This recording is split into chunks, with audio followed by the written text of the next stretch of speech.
Welcome back to all of you guys. Welcome in other video of MS biology. Hopefully आप लोगों की KVS PT biotechnology की preparations काफी अच्छी चल रही होगी और आप लोग भी अच्छे होंगे। मोस्ट ऑफ द स्टूडेंट जो केवीएस पीटी बायोटेक्नोलॉजी की प्रिपरेशंस कर रहे हैं उनके सामने सबसे बड़ा जो प्रॉब्लम है वो ये है कि उनके पास मटेरियल का और रिसोर्सेज की प्रॉब्लम है। दैट मीन्स व्हाट, जितने भी टॉपिक्स आपके केवीएस पीटी बायोटेक्नोलॉजी के सिलेबस में दे रखे हैं वो सारे के सारे टॉपिक्स आपको पढ़ने के लिए रेफरेंस बुक की जरूरत पड़ती है, राइट। और इस टाइम पे मीन्स इतने कम से कम टाइम स्लॉट में आपको उस रेफरेंस बुक से पढ़ने का टाइम नहीं है। सो प्रॉब्लम यहाँ पे ये हो जाती है कि कैसे ये जो रिमेनिंग, जैसा कि आपको पता है कि एग्जाम्स के डेट अलाउ हो चुके हैं और 16 फैब से लेकर के आपके 25 के बीच में सारे पीजीटी के एग्जाम्स हो जाएंगे। सो हार्डली आपके पास 15 डेज बचे हुए हैं, तो इस 15 डेज में कैसे क्या करके आप अपने इंपॉर्टेंट जो टॉपिक होते हैं आप उनको कैसे कवर करेंगे, कहाँ से आप पढ़ाई करेंगे ताकि आपका जो एग्जाम्स में स्कोर है वो और ज्यादा क्या हो जाए, इंप्रूव हो जाए। तो ये सबसे बड़ा चैलेंज है, सबसे बड़ा एक कैच है कि किस तरीके से कहाँ से मटेरियल को पढ़ा जाए, कौन से लेवल के स्टडी मटेरियल को फॉलो किया जाए, क्या रेफरेंस बुक से पढ़ना इस टाइम पे सही रहेगा कि नहीं रहेगा, कौन से सोर्स ऑफ मटेरियल्स को हम लोग यूज करके अपने एग्जाम्स की प्रिपरेशन जो है वो अच्छे और अच्छा इंप्रूव कर सकते हैं। सो आज की इस वीडियो में हम लोग बात करने वाले हैं कि आपके पूरे सिलेबस में क्या क्या चीजें वो इंपॉर्टेंट होगी, जो कि आपको अभी इस रिमेनिंग 15 डेज में एटलीस्ट तो पढ़ करके जाना ही होगा, और आपका वो मटेरियल का सोर्स का क्या हो सकता है, कहाँ से आप उसको पढ़ सकते हैं, राइट। और अगर आप केवीएस पीटी बायोटेक्नोलॉजी के मॉक टेस्ट सीरीज से या ऑनलाइन क्लासेस से जुड़ना चाहते हैं रिमेनिंग डेज के लिए जो भी इतना बचा हुआ है, और उस डेज में अगर आप जुड़ना चाहते हैं तो आप इस नंबर पे कॉल कर सकते हैं। कॉल करेंगे तो आपको जो भी इन्फॉर्मेशन चाहिए होगी इसके रिगार्डिंग वो मिल जाती है। सो हम लोग आज बात करने वाले हैं कि बेसिकली आपका जो रिमेनिंग 15 डेज बचा हुआ है उस रिमेनिंग 15 डेज में क्या क्या चीज हम लोग पढ़ सकते हैं और किस तरीके से अपने प्रिपरेशंस को और ज्यादा इंप्रूव कर सकते हैं।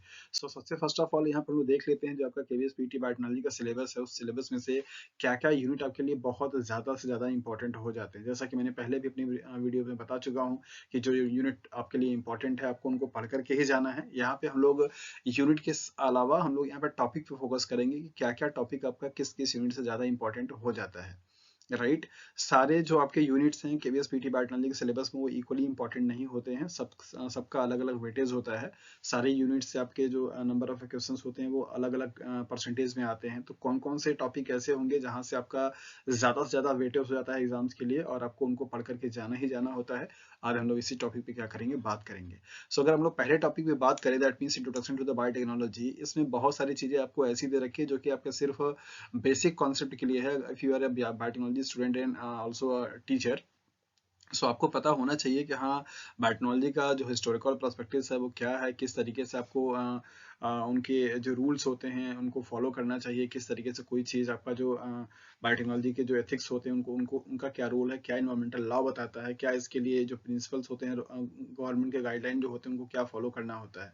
तो यहाँ से इस टॉपिक से ये पूरे यूनिट से आपका जो सबसे ज़्यादा प्रोबेबिलिटी बनती है क्वेश्चंस को आने के वो कहाँ से आता है। सबसे पहला टॉपिक आपका हो जाएगा माइक्रोब्स एंड जीएमओ, जिसमें आपको पूरा जितने भी जेनेटिकली मॉडिफाइड ऑर्गेनिजम्स होते हैं उनका क्या एप्लीकेशंस हैं, कौन से मेथड्स को यूज करके वो बनाए गए, लाइक एज फ्लेवर से टोमेटो है, बीटी ब्रिंजल है, बीटी कॉटन है, गोल्डन राइस है, ये सारे आपके क्या है, स्वीट ओनियन है, ये सब क्या है आपके इंपॉर्टेंट टॉपिक है, मीन्स इंपॉर्टेंट जीएमओ प्लांट है।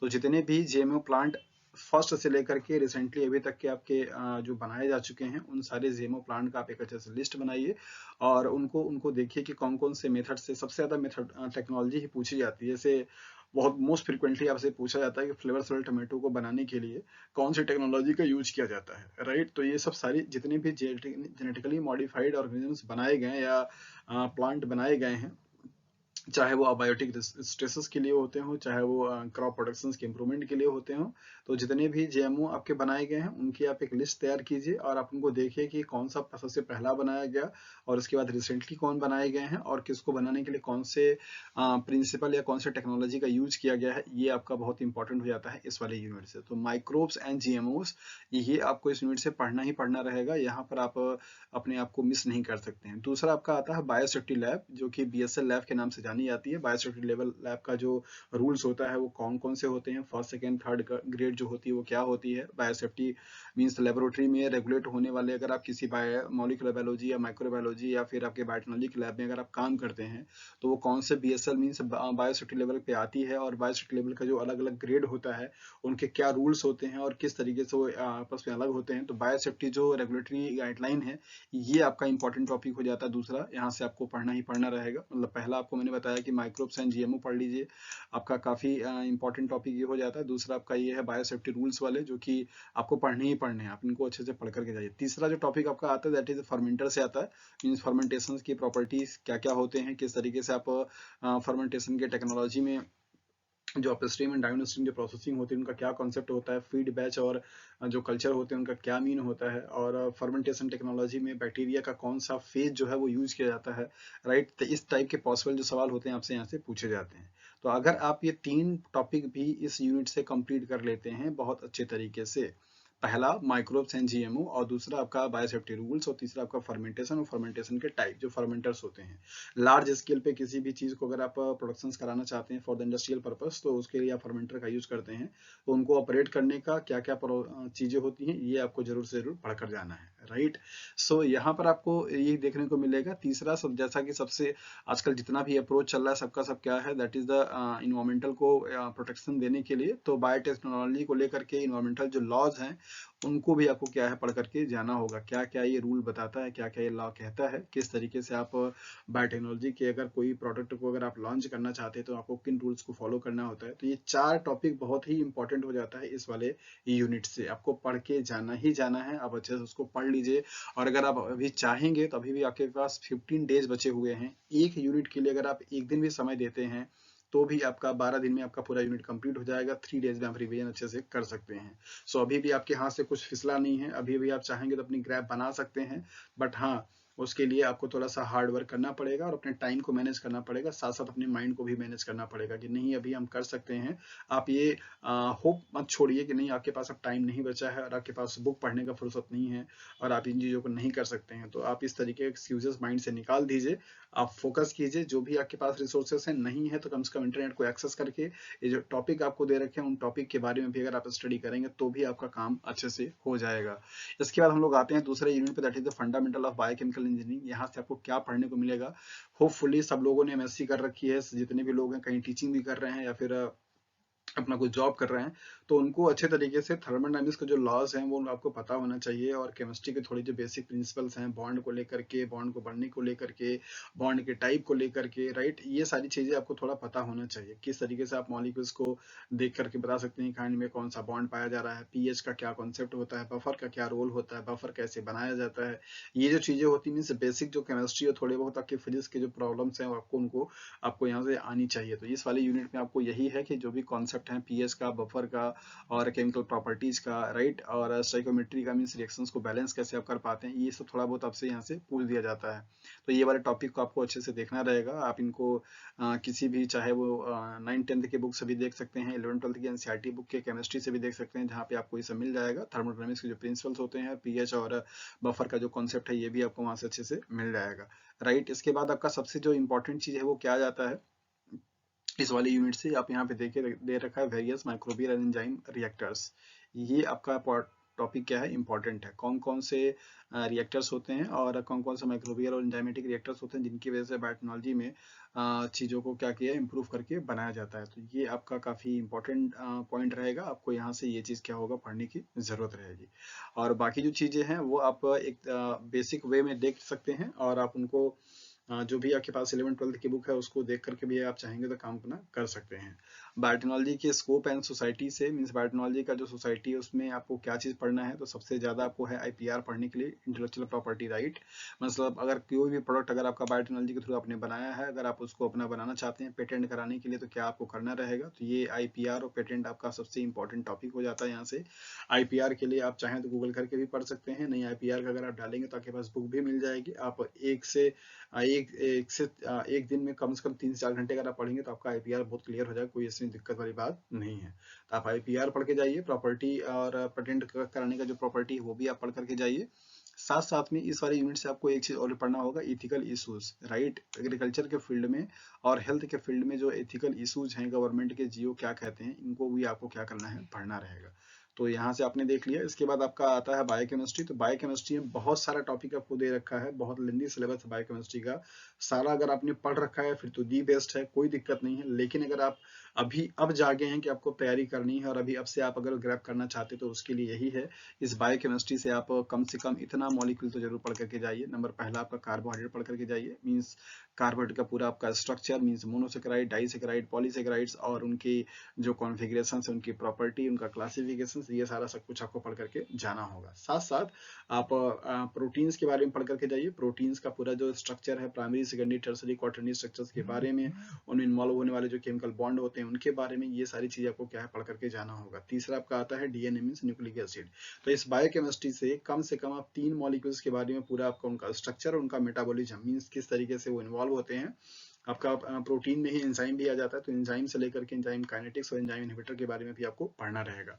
तो ये कुछ चीजें हैं जो कि आप इस यूनिट से पढ़ करके और उनके लिए जो टेक्निक यूज हो रही हैं उन टेक्निक्स को भी आप यूज कर सकते हैं, मीन्स पढ़ सकते हैं, जो कि आपके लिए इंपॉर्टेंट होता है। सो बायोकेमिस्ट्री से आपको क्या क्या पढ़ना रहेगा, कार्बोहाइड्रेट, उनका मेटाबॉलिज्म मतलब उनके लिए पॉसिबल साइकिल, जैसे ग्लाइकोलिसिस हो गया, टीसी साइकिल हो गया, इलेक्ट्रॉन ट्रांसपोर्ट चेन हो गया।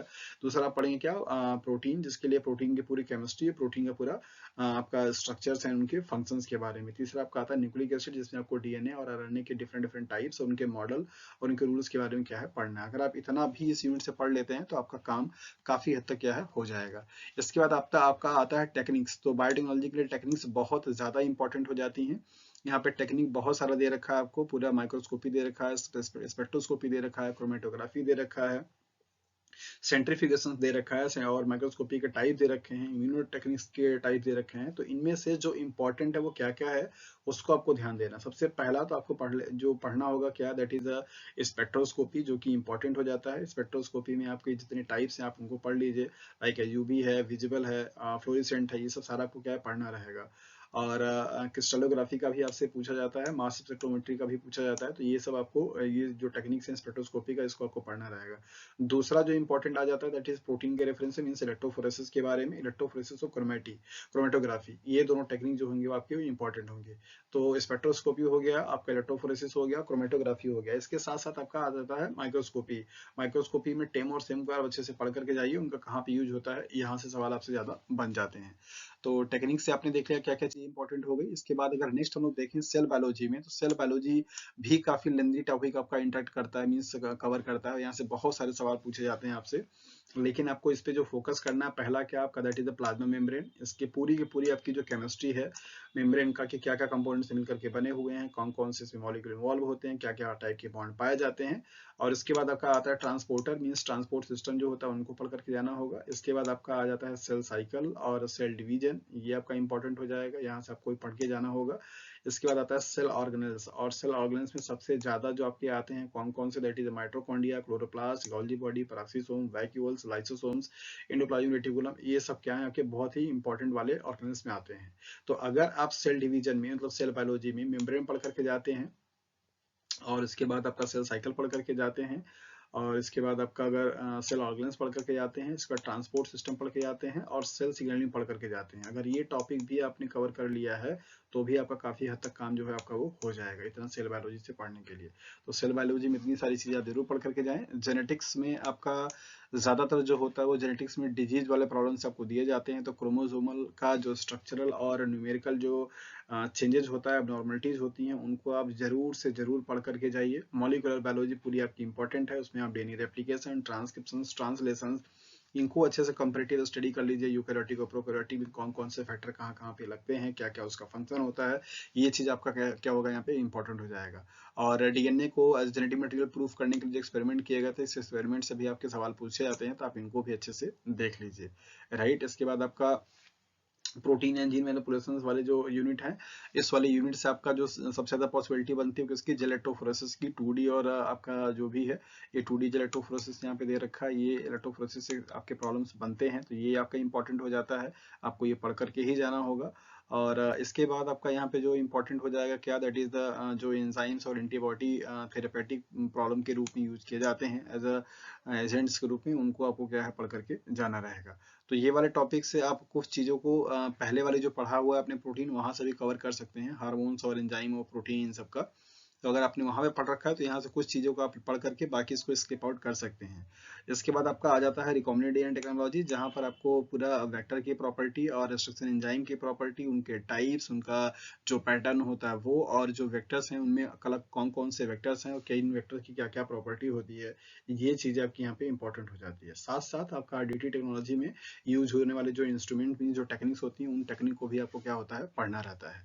तो ये आपका क्या होगा यहाँ से इंपॉर्टेंट रहेगा। बाकी आपका जीनोमिक्स एंड बायोइन्फॉर्मेटिक्स में कुछ टूल्स होते हैं, ब्लास्टा है, फास्टा है, ये सब हैं जो इनका क्या यूज होता है, ये यहाँ से आपसे सवाल पूछा जाता है। और जीनोमिक्स में आपका जितने भी ये RFLP और ये सब बनाने के लिए जो टेक्निक यूज की जाती है इनके बारे में आपसे क्या होता है पूछा जाता है। तो आप इनको भी अच्छे से देख करके जाइए और इनको पढ़िए अच्छे से।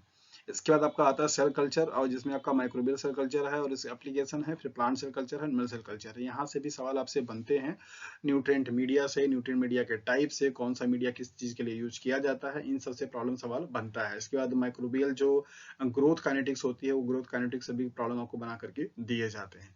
और एनिमल सेल्स कल्चर को करने के लिए कौन कौन से मीडिया यूज करेंगे, प्लांट सेल्स कल्चर को यूज करने के लिए कौन कौन से मीडिया यूज करेंगे, और उनका क्या एप्लीकेशंस होता है, इस तरीके से यहाँ से प्रॉब्लम आपको पूछे जाते हैं। तो ये तीनों टॉपिक मिला करके आपको जो चीज पढ़नी रहेगी वो क्या, मीडिया, मोस्ट इंपॉर्टेंटली कि कौन कौन सी मीडिया किस किस कंडीशंस में आप यूज करते हैं, और क्या क्या उनका प्रोसेस होता है जिनको ट्रांसफर करने के लिए अलग अलग या अलग अलग कल्चर्स को ग्रो कराने के लिए सेल्स को कौन कौन से मेथड आपको यूज किए जाते हैं, ये आपका इंपॉर्टेंट रहेगा यहाँ से पढ़ने के लिए। बाकी आपका इम्यूनोलॉजी आ जाता है। इम्यूनोलॉजी में आपको टी सेल्स और बी सेल्स की पूरी प्रॉपर्टी अच्छे से पढ़ लेनी है। इसके बाद आपका हाइपर सेंसिटिविटी की जो रिएक्शन है वो आपको पढ़ लेना है।